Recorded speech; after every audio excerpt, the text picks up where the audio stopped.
Hey everybody, it's Kyle Jissel, your driven dad. I wanted to share a quick story with you about how we finally got my son, my more severe on the autism spectrum son, potty trained.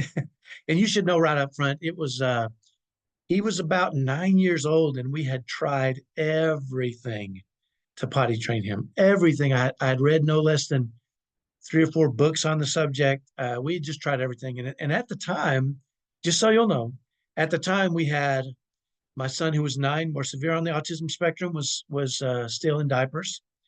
We had my 7-year-old son, who is more high functioning, was still in diapers. And at the time, we had just had newborn twins.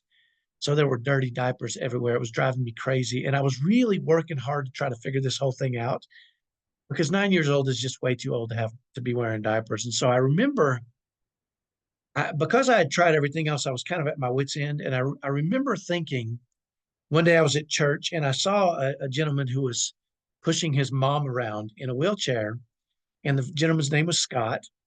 And I got to thinking about that. She was suffering from Alzheimer's disease. And I wondered in the back of my mind, I wonder if she is still in diapers and or is in diapers and he has to change her diapers for her. And so, I kind of started engaging Scott each week and asking him different questions about his mom and what was going on. And finally, I got around to it. And I said, you know what, Scott, I have a question. And I asked him, do you have to change your mom's diapers? And he said, yeah, I do. And I said, how do you deal with that? I mean, I've got a 9-year-old son and it's driving me crazy that I can't figure this out. I mean, I've tried everything. I've read all the books. I mean, every strategy there was, I tried, and it's making me nuts. I mean, he's stinking 9 years old and still in diapers. And I remember in that moment, um, Scott said something to me I'll never forget, and it kind of entirely changed the way I viewed trying to potty train my son. And it was this. And he said, "You know what, Kyle? I do have to change my mom's diapers." And he said, "But I don't see it as this gross, ugly, nasty thing."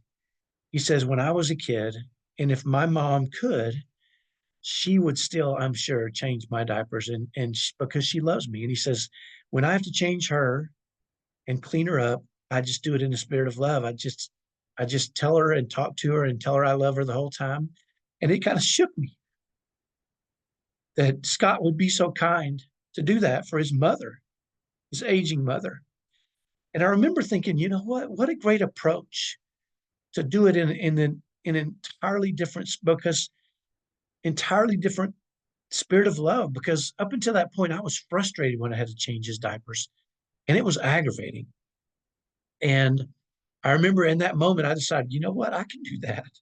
If I've got to change his diapers, I'm going to love him up every time I did it. So the next time I had to change one of his diapers, I remember talking to him and saying, you know what? You're going to figure this out. And eventually you're going to get this. And it's going to be so exciting when you do. But you know what? I'm doing this because I love you. And as long as you need me to change your diapers, I will, buddy. And it changed the dynamics of how I felt about changing his diapers. Well, here's the very interesting part. And I think was fascinating.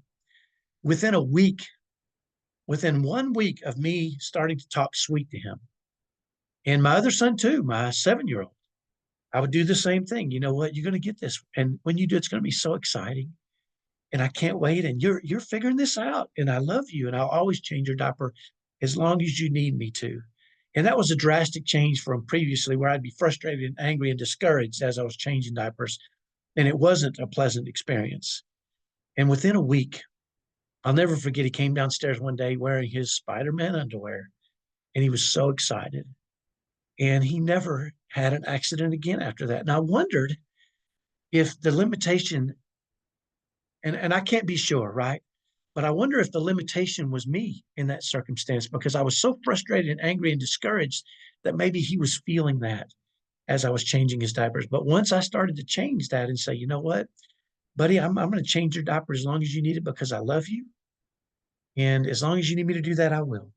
And the point is, for me, was changing my approach, changed it for everybody, and it made a huge difference. And hopefully that's helpful for you. We'll talk to you next time. Bye bye.